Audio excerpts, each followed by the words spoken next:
Hello everybody, this is Fun Police, and I am back after a little bit of a long delay, but with part 2 of the Inscryption Secrets.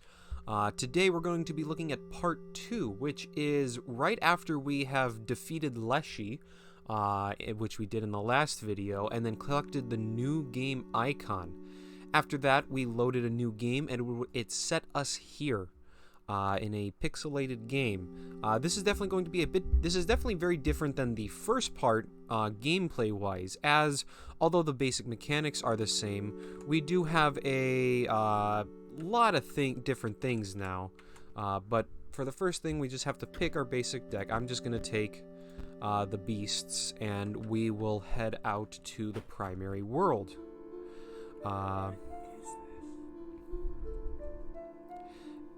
As seen, this is the new Overworld, essentially.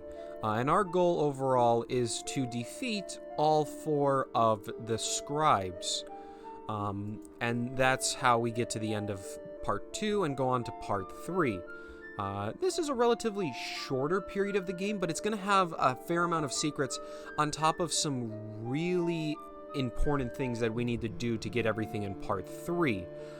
So make sure as you play through to watch this before you finish part before you finish part 2. Make sure to watch and you get all the important stuff, as otherwise you're not going to be able to get everything you can do in part 3. And one last thing is that I apologize for such a significant delay. I was working in the middle of part 2 and ended up having some dental work done, and it ended up just making it impossible to record for me. And I've just, but I'm pretty much fully recovered, and I'm gonna hit this hard and get this out as soon as possible. But with that out of the way, let's actually just head into the first secret, which is actually, if we go over here and go to this little broken bridge area.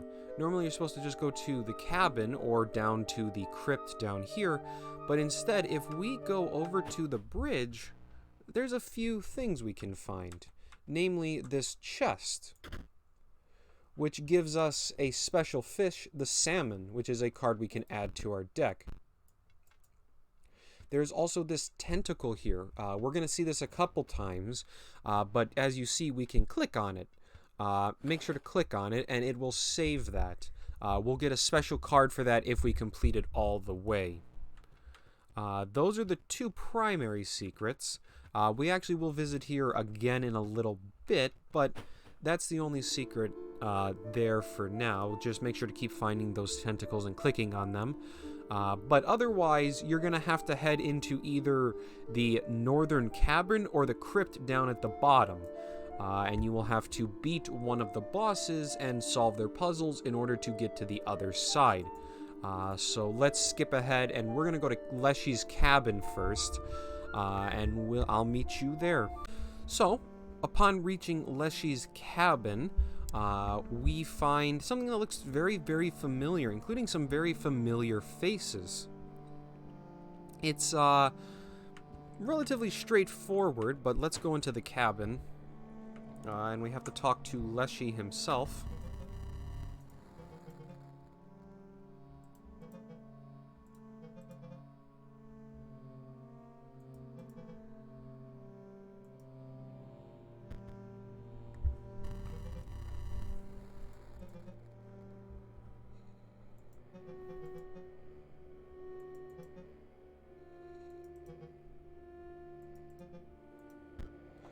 So, as you saw, he gave us a camera, and that's going to be how we solve the different puzzles in this area. However, now, beyond that, let's do a secret. If we go to this safe, we can interact with it. And this is the same safe we saw before, so if we actually enter in the same code, we open it, and we end up getting a pile of meat, which is actually part of one of the secrets. We can also go up to this thing, and as you'll notice, this is one of those puzzles again.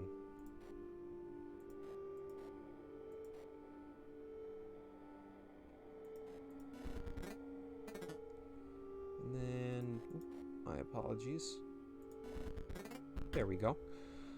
And once you solve it, you get a pack. So, and this does mean that when you get... You actually get 2 packs, my apologies. But those are the secrets. You can't interact with the other side, and there's nothing else over here. Here's the trader, which we'll have to solve a puzzle for. He's also the shop in this game, but I'll explain that in a little bit. But overall, you simply have to go around this limited area and find the various, or do the various tasks. For example, the prospector wants us to get a picture of the dog to know that it's alright. You can also go here to get a chest, get another card pack. And notably, when you do this, you're able to go here now and alter your deck. And this is more of a deck builder now. You're able to include various cards to simply just make use of, and overall,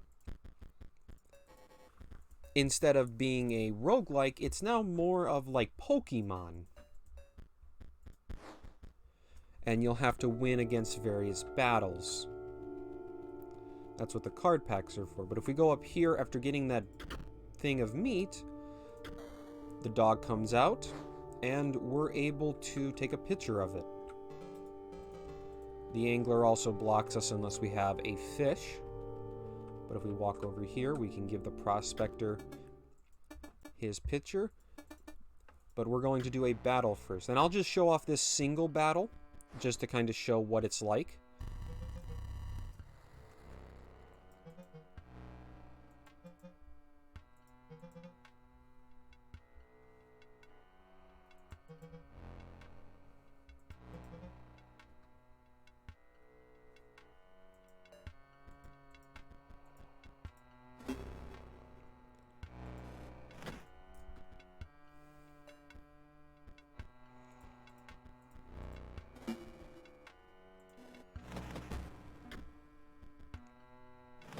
As you see, it's very similar to pretty much everything that goes on.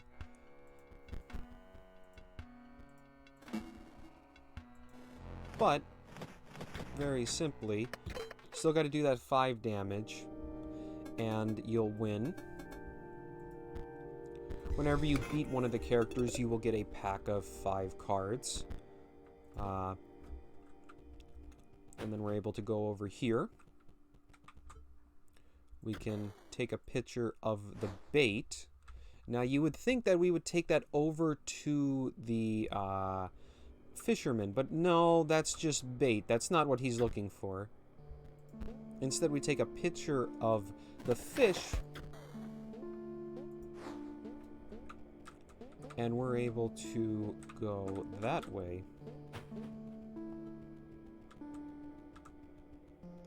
We can now head over here. And we'll fight, and I'll cut ahead of this real quick. So, after quickly beating him, we can also move on to the next part, which is this somewhat annoying thing. You have to trap this, and I'm pretty sure we can figure out who would want to have a picture of a trapped animal. The trapper. It's really, it honestly is quite annoying to get this because the trap is so slow to move and the bunny's very random. So I'm actually going to cut ahead again super quickly in order to just show you after you catch it. You just have to essentially move the trap in front of the bunny.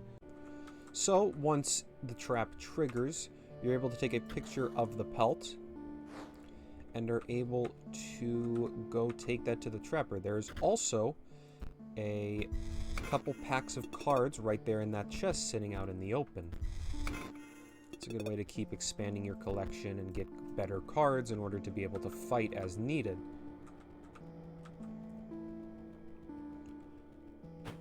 We head back over.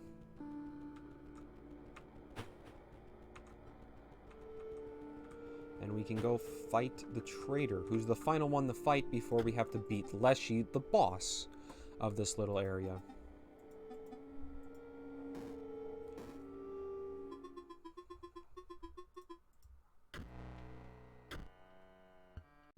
And I figure I should show this off also. Outside of when you have to fight the traitor,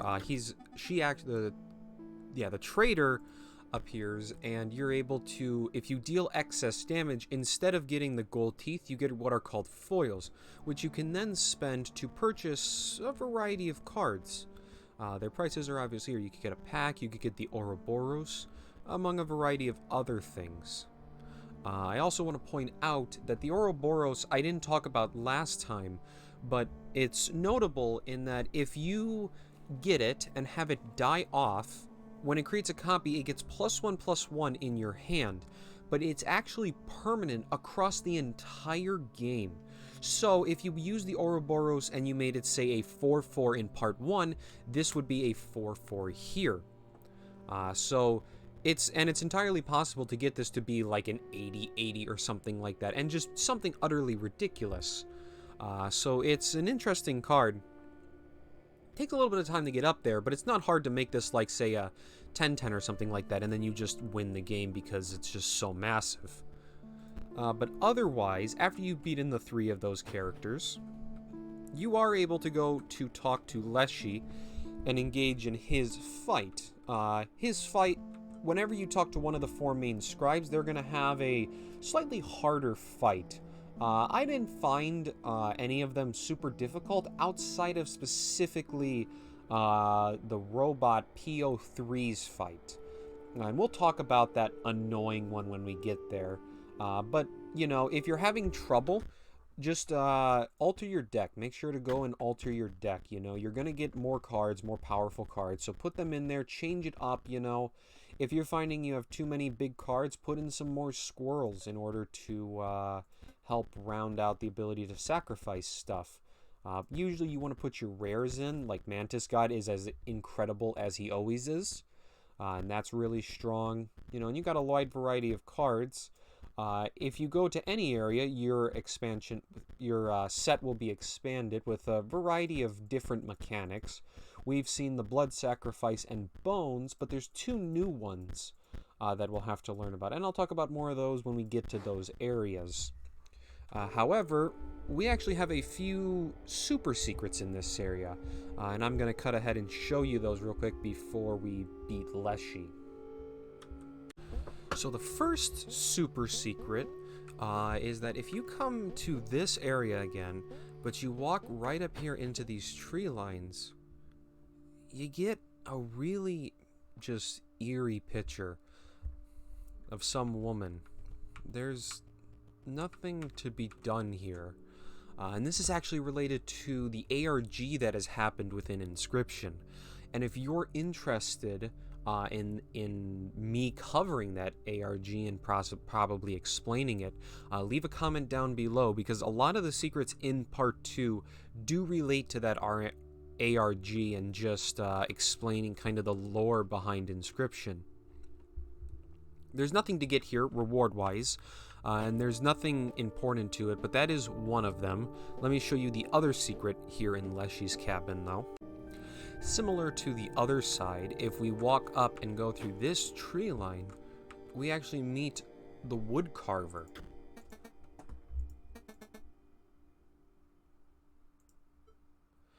If we keep talking to her, she's going to just give us essentially a kind of a bit of hints and lore dump.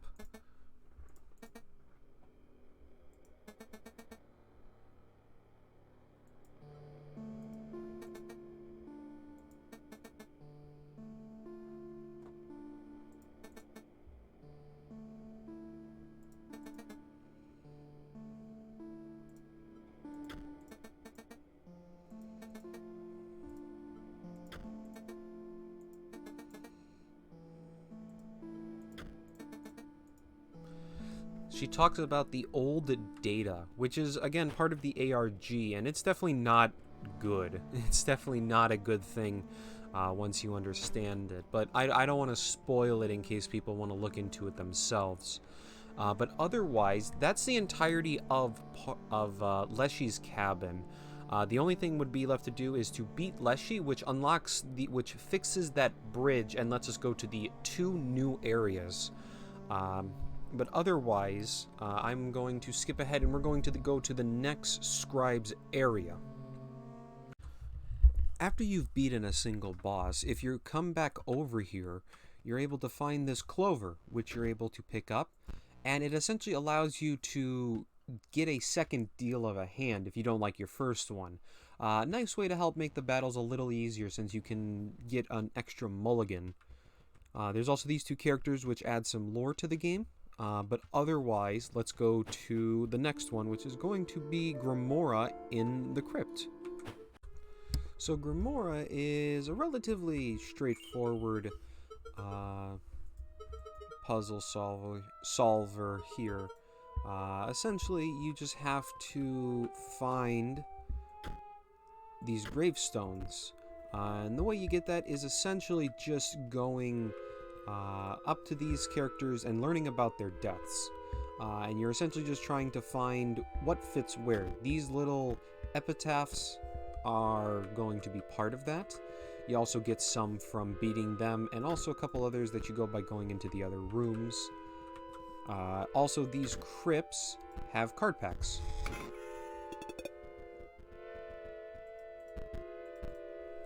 Which is very useful. But I'm going to quickly skip ahead after beating these 3. When you do beat these, make sure to pay attention to what they say, because these are the 3 characters you need to line their story up correctly on how they passed away. If you don't, then they'll tell you it again, but just make sure to pay attention. It'll make it a little bit easier and a little bit quicker. So, after you have successfully defeated the 3 ghosts, you'll probably already be interacting with stuff, but I just wanted to show it all at once. So you're able to pull up the epitaph from this well. If you go downstairs, we'll be able to get an epitaph, and this one in the top, you can also get it. However, if we interact with the well more, you can find a special card, the Drowned Soul. And there's not anything else that comes from this. You can also head over here. This is again where the trapper is. There are no secrets within this, so not much of a reason to come over here unless you're willing, unless you need to spend those foils, which do make use of spending those foils in order to get the cards. We have another epitaph over here, and then we go here, and instead of a chest, there's a very, very not nice looking creature. That's a big secret. That has a big secret within it, and I'll explain that later, because I want to get through the rest of the game before we talk about probably one of the most complicated things to go through. There's one of the epitaphs. Another card pack.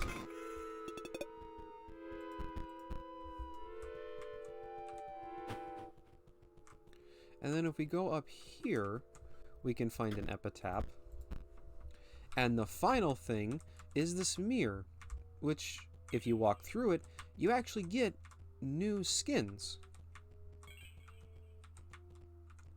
It's completely random what you get, and it just sticks with you throughout the game. So if you don't like the randomized character you got, you can change it. Beyond that, all we have to do is simply solve this puzzle. And I believe it does. I don't believe it varies. So if you're just looking up the solution, then we can just do this. So if you're looking for the solution, the left is Casey Hobbs, hit by a falling piece of ice and the defibrillator did not work. The middle was Sawyer, who was eaten by a dog but does not hold a grudge. And the left was Dominiquez, or however you pronounce that. I'm probably butchered it again. But he came down with scurvy, and there was no cure. After that, the only thing left to do is fight Grimoria. And once you beat Grimoria, you'll have 2 scribes done. And you'll be halfway done with part 2. There's no other secrets within Grimoria's area outside of this area down here, but this is a very big secret and requires a bit more effort than something like the 2 secrets I showed you in Leshy's area. So we'll come back to that because you actually need to find some specific cards.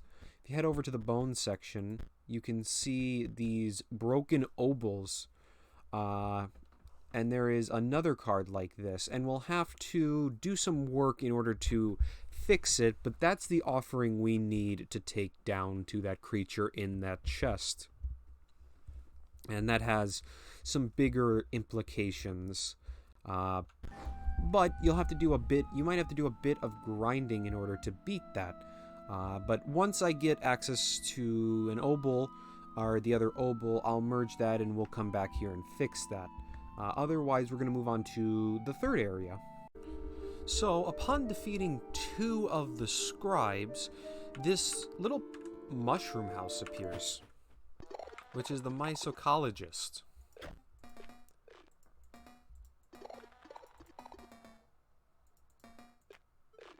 You have to bring him duplicates of the card marked up here. Once you have 2 of them, he's going to do the same thing and merge them together, making them more powerful, and essentially just combining 2 cards. Not only is it really useful to get extra powerful cards, we also have to do this several times. This is very important, and probably the most important thing to do in Part 2, should you want to get everything in Part 3. You need to merge everything and do all of his requests.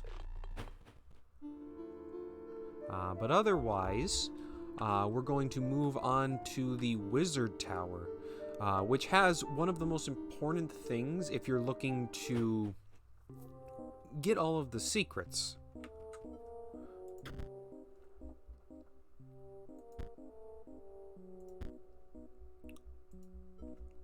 So he wants us to find his various things. Now, if you can wander around all you want, and you won't be able to find anything, but this monocle, once picked up, shows you special paintings. If you remember back to Part 1, this is the same coloring that appeared when you put that special eye in, which means that this is actually Magnificus was the stunted wolf, as he planned all of this. We also have a chest up here. Now, Magnificus has one of these new mechanics, these gems. Essentially, the most basic way to say this is that some cards, like the Sapphire Mox, offer a Sapphire gem out, and then other cards benefit from that. Some provide multiple, such as like this Mox. But for example, the Mage Knight needs a orange gem, or it needs any Mox out in order to live. If it doesn't, it dies. And there's a lot of things with that. But that is one of the new mechanics that outside of bones and sacrifices. You can also see all the collected cards. There is, I believe, an achievement for getting all of the cards. And you may think that, how do we really make this work if we have limited fights to get all the cards? Well, in this tower, we're actually able to have infinite grinding time. There's a specific encounter that we can grind foils at should you want to do that. And we'll cover that in a little bit. But as you see, if we read this again, we see some special icons. So we got a skull, then a wing, then another skull. And if we happen to walk up here, we can flip images around. And if we find those, it takes us to a fight. And we find one of his students in order to fight.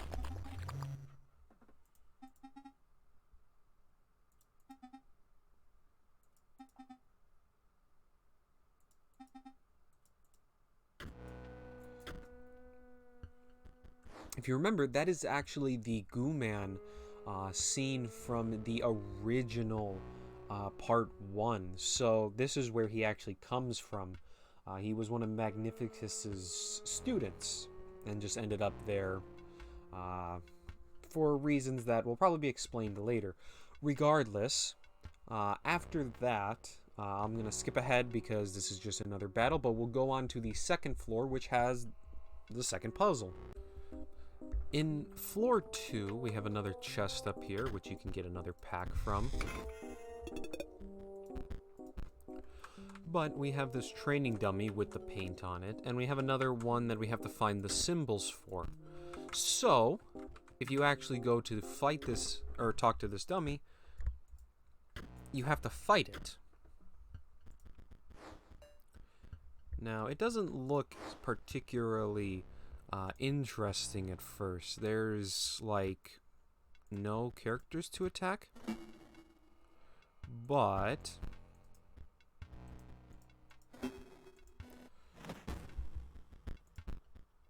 if we look, there's a symbol. And that's the key. We have this skull here. So the first symbol that we need for this floor is a skull. Then it transforms to an arm. We need the ruby mox here.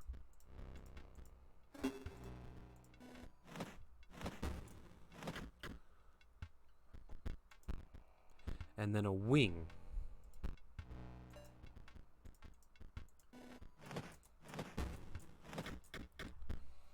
On top of that, this is the infinite place to get foils from. You can fight this dummy an infinite amount of times, and every time you can deal that overkill damage to get foils. So if you're missing cards, you need to buy cards from the shop to do something, get over here and just fight him a bunch. He puts up almost no resistance and you can't lose, so you can really build a deck focused around just maximizing the power you have and really get, you know, like 10 foils per battle. It's not particularly challenging if you set it up right, and very efficient. Anyway, let's get this next one done.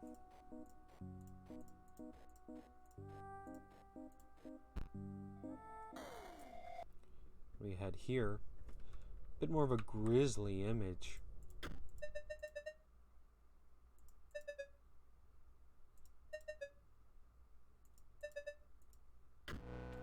It's a spike on the head. A bit brutal, but otherwise we're going to skip ahead again, skip over these battles, and we'll see you on floor 3. Upon entering floor 3, we have another 3. We have 3 pieces of paper. The top sigil is found by the greedy. The middle sigil is found by the pale, and the bottom sigil is found by the hard of hearing, or by those who hear too easily. So the first thing is that you probably will come up here and open this chest, but it will only give you a single bunny card. However, if you look again, there is a wing. You were greedy, so the top sigil is a wing.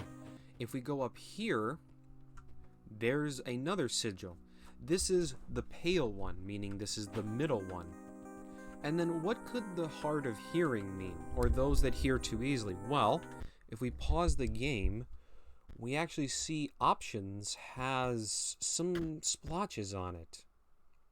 And if we head over to sound, there it is, the bottom symbol.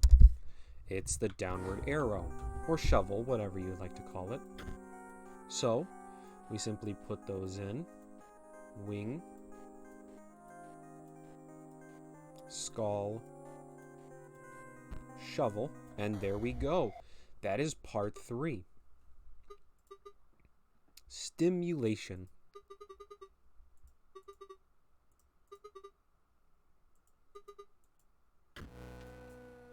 And this is the 3rd fight, and then after this we move on to Magnificus. When we reach the top, we meet Magnificus. And if we talk to him, we'll engage in his boss fight. But before that, we can look at a couple other things. He knows a little bit of a note, talking to Grimoria. PO3, the robot, has a plan to go beyond the extent of a common powergram.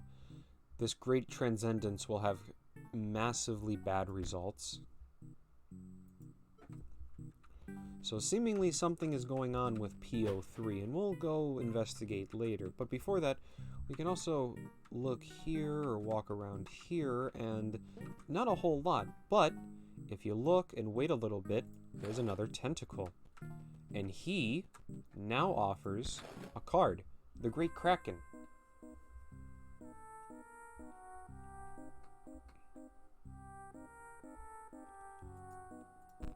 This is just a pretty basic card, but one that I believe can only be gotten through interacting with those various tentacles. But otherwise, you have Magnificus to fight. But we're actually going to cut ahead a little bit to one of the important fights, or one of the big secrets here. Again, related to the ARG, but something secret. I'll see you there just in a moment. If we come down to this bottom area and head up to this upper left corner, we can see an ID card for someone named Barry.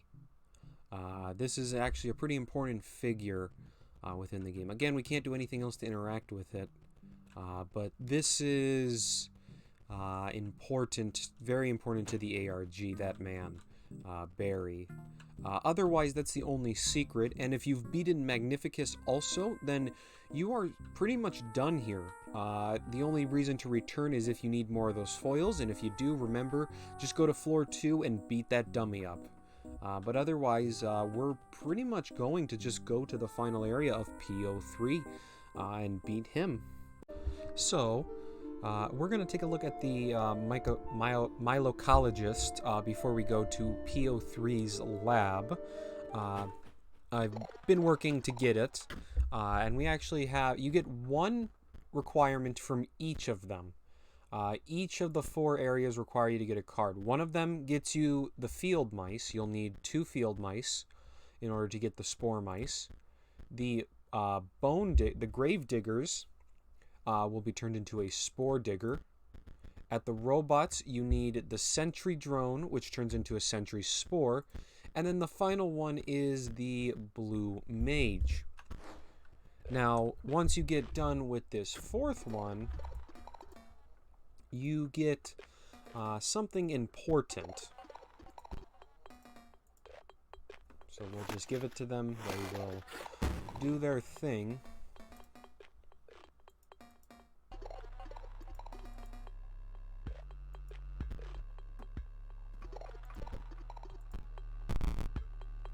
And there's this purple key that appears.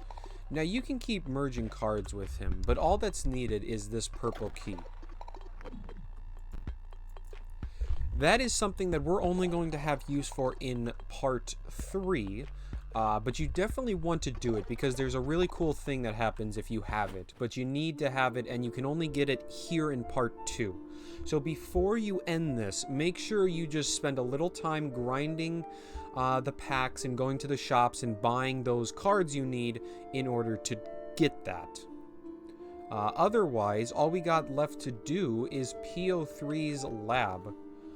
This is the final area. After this, we're at the end game. We've almost covered everything possible in part 2. A little bit shorter than the other part 1, and it's definitely shorter than part 3. But got to make sure to get that purple key. That is definitely the most important thing because it carries over from here to part 3. So, once you walk into here,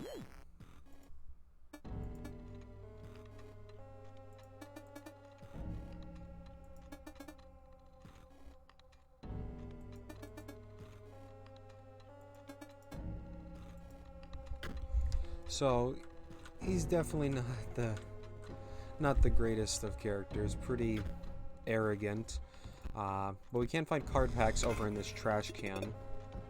It's got robots. For this gimmick, the robot has essentially, if you've played any card games, if you played card games like Hearthstone or something like that, you essentially have a mana system, but it's called energy. Essentially, every turn you will gain a set amount, and it increases by 1 each turn up to 6. And then you just have to pay that cost in order to get it.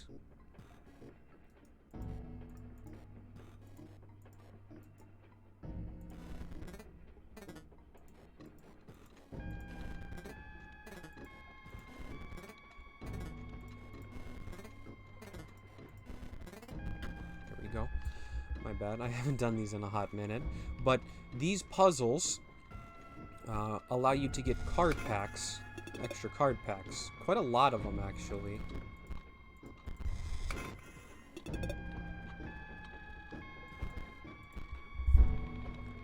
And then you have a second one over here. Now, you might not recognize all of this, but this is a conduit. This is the other gimmick of them. If these character cards are linked up, then the conduit gives a certain benefit. Let me see if I remember. There we go.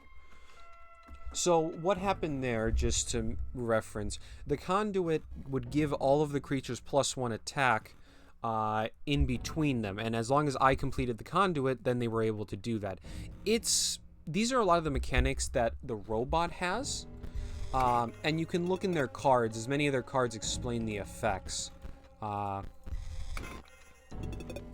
And we'll definitely be seeing more of that as we fight the robot and his various minions. But right there, if you can solve those two puzzles, just rewind the video if you missed them, and that garbage can gives you 5 packs already, far more than almost any other faction, or any other area gave. So it might actually be a good place to start, and quickly come over to PO3 to get, as soon as you beat one of the other 2, just to get 5 packs for free.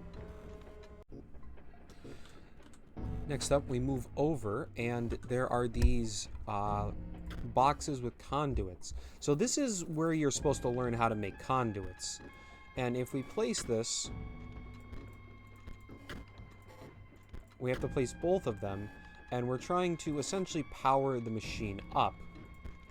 However, it's a bit weird. But see, if you put the cards like that, this is how the conduits work. So this is providing +1 to this empty space, and this is providing +0, and we need to get a 1 out of 1. Doing that powers the device and allows us to advance. We are then able to go over here, and we have to do another one, but now we need 6, and some of these start with it.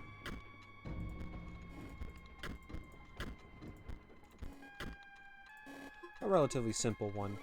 And notably, it affects all in between. The conduits will affect all of cards in between them. Next up, we have to go down here and talk to him. And this will lead us to another battle.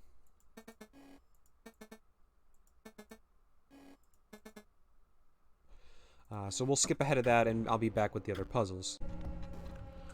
The next room has a lot more of these puzzles. This is a lot of what you're having to do is just these various puzzles.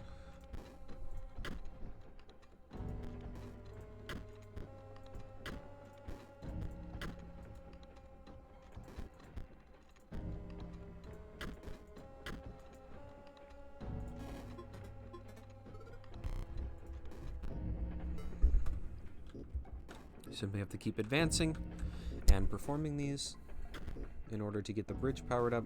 This symbol blocks power just outright.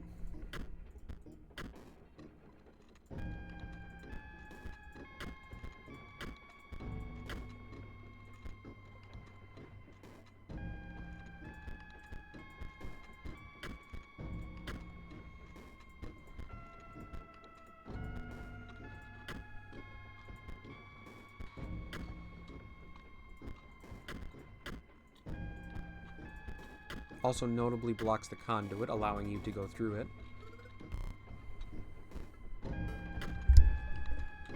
Where you can then head over here and talk to him, and you'll have to fight him again in order to continue forward again. And this is another battle, so see you after this. After beating him, he jumps onto the line like the other one. And we head down, and we have 2 more puzzles to solve.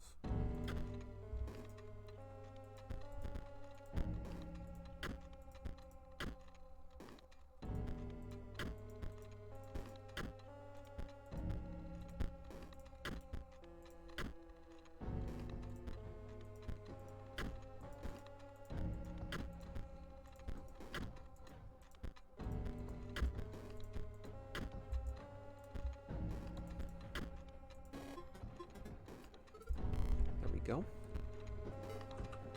And we have one final piece.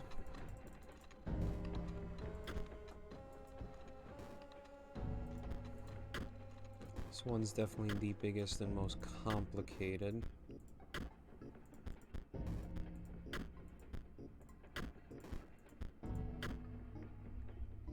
But a little bit of work, you can get it, or just watch the video to get it done. And then we can go here, which takes us to the final room, all the way down at the bottom. Now, if we go up here, there are actually some extra card packs. Don't forget to get these. Don't miss out on them.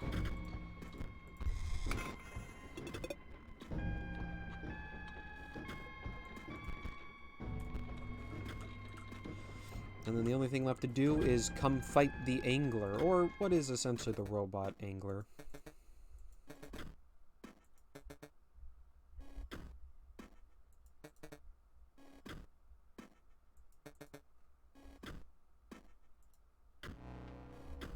Alright, I'll see you right after this. So we are back over at Magnificus's Tower fighting the training dummy, because we have to do something very specific. If you look in the bone set of cards, or the graveyard, whatever you want to call them, you'll notice these cards called broken obols. There's one that's facing left and one that's facing right. They both cost 3 bones. They're both 0/2s, but they have slightly different effects. Your only goal is to essentially put those on the board together. So I'm going to run you through this really quickly. Thankfully, with the practice mage, you can essentially just end your turn every time.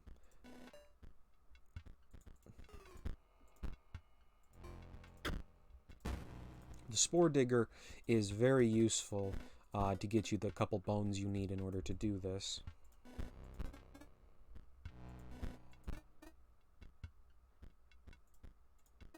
So we got 1 and we got 2, and they come together. And we get the Ancient Obol. So now, if we just quickly end this game,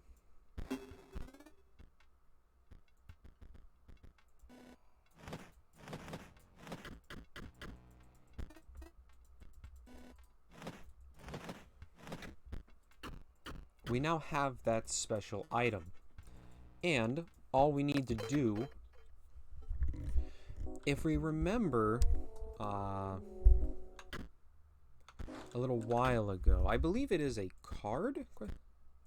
No, I'm mistaken. It's just an item that you carry around. You kind of just have in your inventory. If we quickly run back to Grimoria's area, the crypt, if you remember just a little bit ago, this weird creature down here that wanted an offering,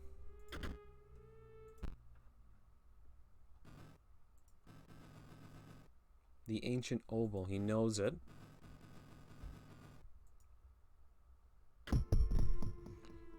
And the tomb moves, and we are able to enter down into a very... Where the fuck is this? A very, very interesting area. A massive skeleton.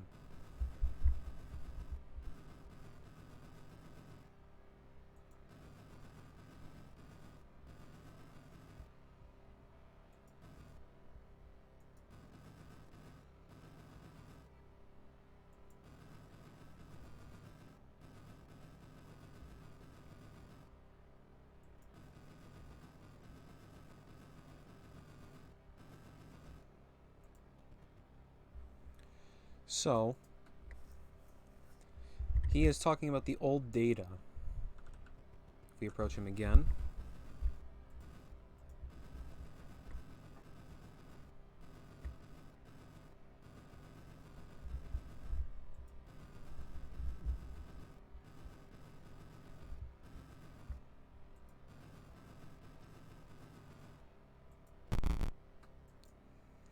We get a variety of different offerings. A blue key, very similar to the purple key.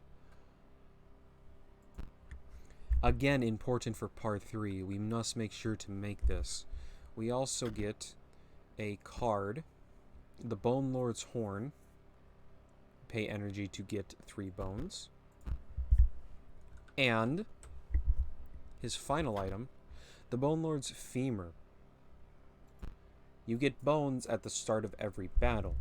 Actually quite useful if you want to early on engage. If you do this quick enough and early on, it can be useful. That extra bones can be useful. Now, what exactly this skeleton is that has cards in its pocket is related to the lore. And again, if you're interested, leave a comment down below letting me know. I won't spoil who it is because we do know who that is or who it's meant to represent. But it would take some explaining as to why they are here. But otherwise, that is pretty much all the secrets within part 2. The only thing left would be to finish off PO3, which I'm going to go do real quick. And then we are going to go into the end game. And I'm going to see you just in a moment.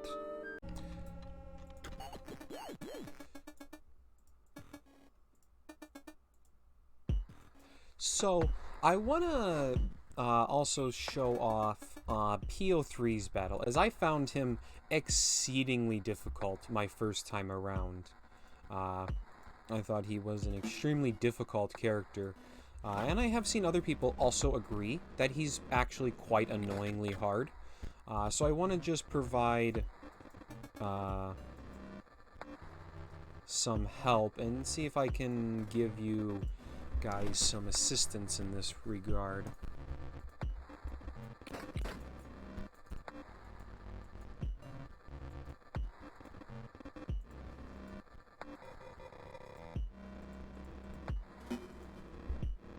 So one notable thing is you want to try to make use of the explode bots as much as possible, because when it dies, it blows up all the creatures around it. So if you can make use of that, you can blow up stuff that he might have taken from you. This conveyor belt, I find, is extremely annoying.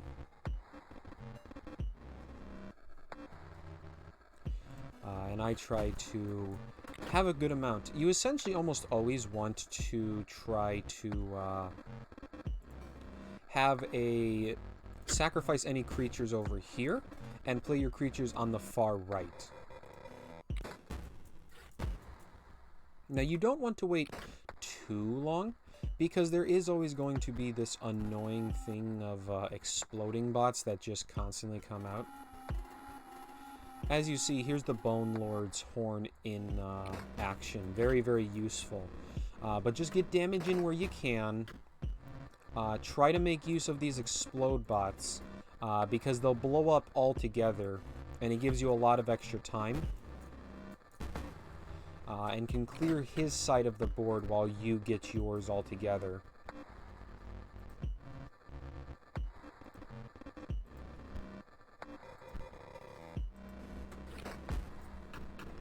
I also highly recommend trying to maximize, overfill your deck. You don't need to sit at just 20.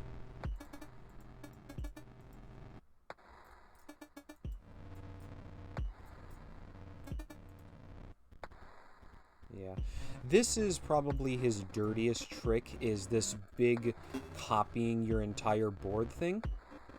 But thankfully, you can pretty easily swing this in your favor by just setting up for it. Once you know it's coming, it's actually not particularly difficult. As we see, we've actually got him here. But you essentially just want to try to have a card in hand in order to immediately respond to that. If you don't want to use, you can either use a lot of small creatures, which allows you to instantly like clear his own board. You know, like if you have Mantis Gods, a single one of your Mantis God will shut down pretty much his entire copy strategy. But otherwise, just make sure to have some cards in hand and try to, right before you land that first killing blow, try to try to have a board set up that you can instantly block or deal with most of his creatures. Once you do that, he's not that bad. It just takes a little bit of time. And I wanted to just give you guys a couple tips here because I found him really annoying. The other bosses I mostly beat on my first try. Just had to shift a couple cards around. But this one was really, really annoying. And instead of saying he lost, he's blaming RNG. So, a true gamer here.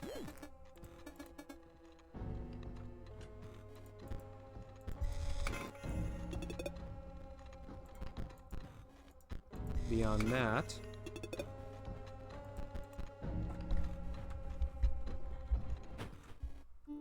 the only thing left to do is head to this finale place. If you've gotten everything and are done with Inscryption, this is the point of no return. Once you come here, you're going to enter into a battle that you can't return from until after you beat the rest of the game. You'll be heading into part 3 with no hope of going back. So if you haven't gotten the purple key and you have not gotten that blue key, both of those, I highly, highly recommend you go do that before going here. You know, if there's anything else you want to do, like achievements, also do them now. Remember, you can head into the tower over here in order to fight the training dummy, and you can grind foils there. Or just grind whatever you feel like you need. You can also check out the rest of the secrets if you haven't gotten all of them. But otherwise, let's head in here. So choose the scribe you will replace. We'll just replace PO3.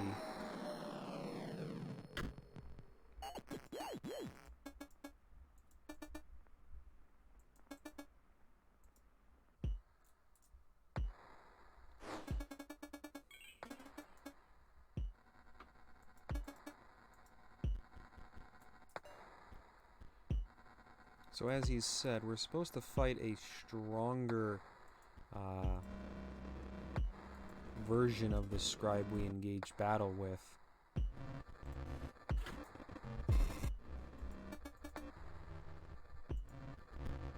So something doesn't look right there.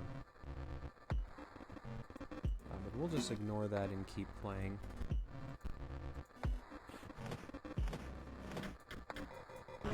But then,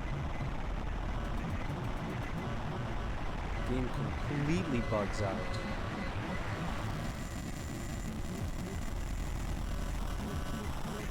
Corruption.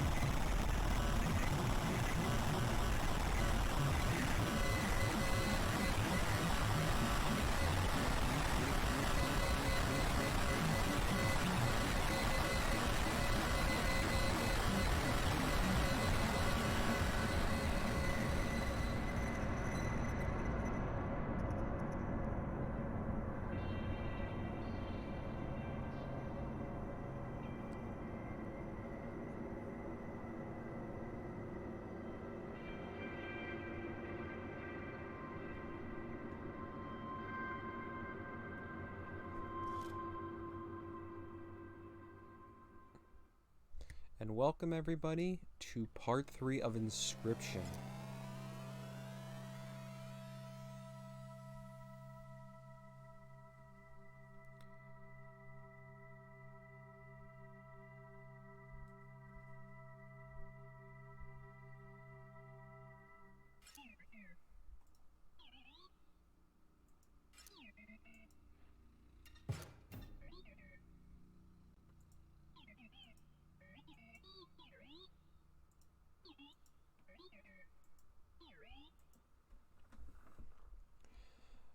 With that said, I'm going to leave this here. I want to thank you all so much for watching. The support and comments you guys have left for Inscryption has just blown me away. I'm sorry again it took so long. I haven't been able to actually record for about a week, and it threw everything off. So hopefully I'm back. We're going to jump right into part 3 in a little bit, next video, and we'll cover all of that. It's definitely probably the biggest set of secrets. There's some big things here. Otherwise, make sure to like and subscribe to not miss out on that video. And then again, comment down below on any secrets I've missed, because I'm sure I might have missed a card interaction or secret here like I did in part 1. But also, let me know if you're interested in the lore. There was a lot of things we learned and started to hint at in that part 2 section that are more of the metagame and the ARG surrounding this. And let me know if you'd like a sort of explanation to all of that. Definitely a very interesting thing. There's a lot of things, a lot of moving parts in that, and a lot of data digging and code breaking and all sorts of things. But otherwise, that is all for today. And otherwise, have a good day.